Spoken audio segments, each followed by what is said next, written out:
channel YouTube Mas dan Ember. Pernah dirawat dan dididik oleh malaikat Jibril, namun seisi neraka mengincarnya. Pada zaman Firaun, setiap bayi laki-laki Bani Israel harus dibunuh. Mirip dengan kisah Nabi Musa, Samiri pun menjadi bayi laki-laki yang selamat. Bedanya, sang ibu meninggalkan bayi Samiri di dalam gua begitu saja, tak ada yang menyelamatkannya, apalagi merawatnya. Atas kasih sayang Allah, diutuslah malaikat Jibril untuk merawat sang bayi. Sejak itu, Samiri mengenal Jibril. Setelah dewasa, Samiri terkenal sebagai seorang yang amat terasing dan enggan berbaur. Ia memiliki nama asli Micha atau Musa bin Ja'far dan tinggal di Karman atau Bajarna. Satu-satunya yang menjadi teman Samiri adalah para musyrikin yang menyembah patung anak sapi. Dari pergaulannya yang salah tersebut, efek negatif pun melekat di hatinya. Ia juga mencintai dan mengagungkan anak sapi. Saat Nabi Musa diutus menjadi nabi, Bani Israel pun diselamatkan dari kekejaman Firaun. Samiri termasuk yang ikut serta dalam rombongan Musa. Pasca tenggelamnya Firaun, Nabi Musa menggiring Bani Israel meninggalkan Mesir.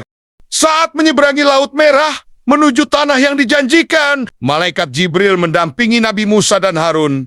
Malaikat Jibril menunggangi kuda dan berada di depan rombongan. Samiri yang dahulu pernah dirawat Jibril pun mengenalinya. Tanpa ilmu, Samiri mengambil tanah bekas tapak kuda yang ditunggangi malaikat Jibril. Ia pun menyimpannya.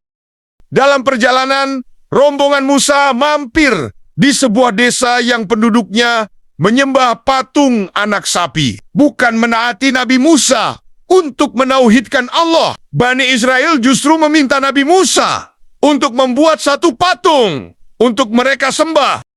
Wahai Musa, buatkanlah untuk kami satu sesembahan sebagaimana mereka mempunyai beberapa sesembahan, pinta kaum Bani Israel. Tentu saja, Nabi Musa geram mendengarnya. Ia pun kembali mengingatkan kaumnya agar hanya menyembah Allah Ta'ala semata. Sejak singgah di desa tersebut, kekaguman Samiri pada anak sapi kembali membutakan hatinya. Ia pun bertekad suatu hari akan mengajak Bani Israel untuk menyembah anak sapi. Ia pun teringat pada tanah jejak kuda Jibril yang ia simpan dalam kantong. Dengan bisikan setan, Samiri bertekad menjadikan tanah tersebut menjadi bahan pembuatan patung.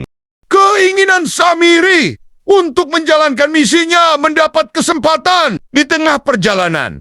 Nabi Musa meninggalkan Bani Israel untuk sementara waktu dengan tujuan mendapatkan wahyu kitab Taurat dari Allah. Atas perintah Allah, Musa menuju Bukit Der untuk menerima mukjizat Taurat. Nabi Musa berencana pergi selama 10 malam, tapi kemudian digenapkan selama 40 malam sebelum berangkat. Nabi Musa pun menitipkan Bani Israel pada adiknya, Nabi Harun. Gantikanlah aku dalam memimpin kaumku. Perbaikilah dan janganlah kamu mengikuti jalan orang-orang yang membuat kerusakan, ujar Nabi Musa. Nabi Harun pun kemudian memimpin Bani Israel. Namun, rupanya Samiri tak peduli dengan nasihat Nabi Harun. Ia pun mengajak Bani Israel untuk mengumpulkan segala perhiasan emas yang selama ini dibawa. Emas tersebut dikumpulkan untuk kemudian dilebur di atas api. Setelah emas meleleh, Samiri melemparkan tanah jejak kuda malaikat Jibril yang ia simpan selama perjalanan dari Mesir. Jadilah anak sapi, teriak Samiri girang tanpa merasa berdosa. Lupa sudah Samiri akan peringatan Musa agar tak menyembah berhala, tapi selalu mengesahkan Allah. Dengan kebodohan Bani Israel, mereka pun percaya dan mengikuti ajakan buruk Samiri. Alhasil, mereka pun menyembah patung anak sapi tersebut selama Nabi Musa pergi. Sementara, Nabi Harun tak sanggup melawan Bani Israel sendirian. Saat Nabi Musa kembali, betapa marah dan sedih hatinya. Ia hanya meninggalkan kaumnya sebentar saja untuk mendapat petunjuk yang juga nantinya bermanfaat bagi Bani Israel. Tapi Nabi Musa justru mendapati kaumnya telah musyrik.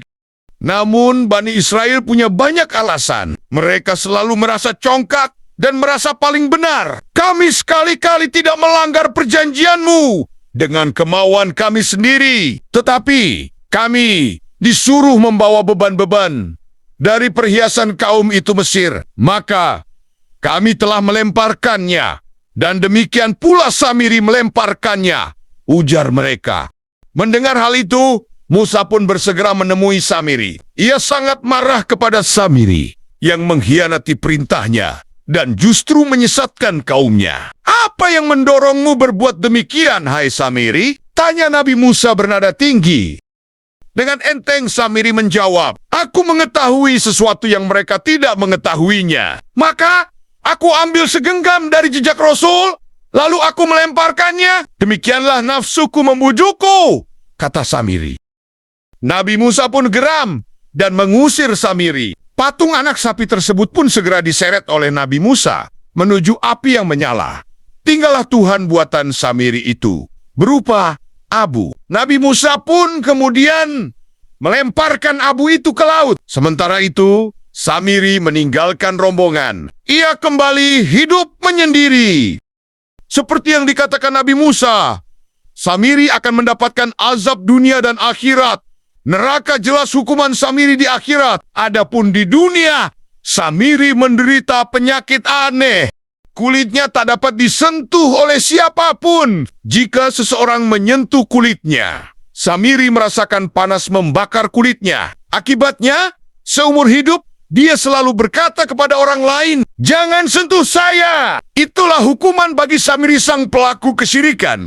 Kisah Samiri terdapat dalam Al-Quran, surah Taha, ayat 85-91 dan ayat 95-98. Nama Samiri merupakan nama bahasa Arab.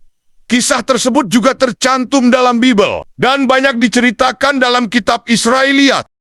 Sementara itu, kisah tersebut juga ada tambahan dari hadis yang diriwayatkan Hakim dalam Mustadrak. 2412 avos, no 3434. Dalam kitab Tafsir, Tafsir Surat Taha, dia berkata tentangnya, hadis ini sahih di atas syarat Syekhain, dan keduanya tidak meriwayatkannya. Ini pun disetujui oleh Zahabi.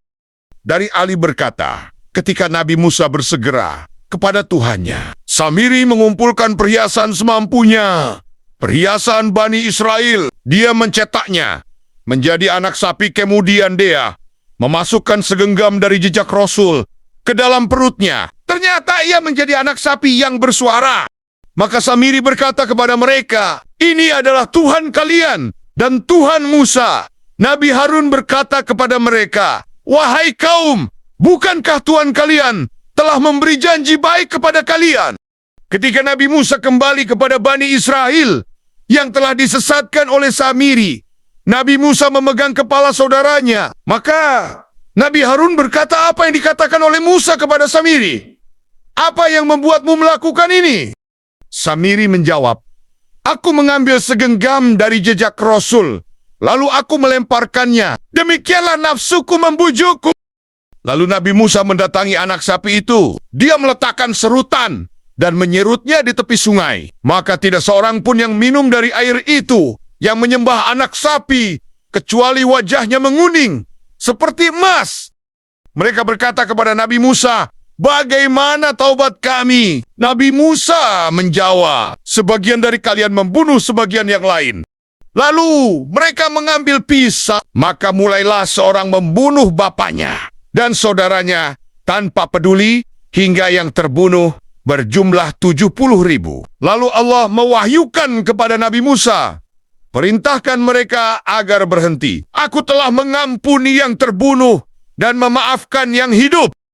Syai Umar Sulaiman Al-Ashqar dalam kisah-kisah Syahih dalam Al-Quran dan Sunnah menjelaskan, Allah telah menyampaikan kepada kita bahwa Nabi Musa membakar anak sapi itu, lalu menenggelamkannya di dalam air. Dia juga memberitakan bahwa dia memerintahkan Bani Israel untuk saling membunuh disebabkan dosa menyembah anak sapi.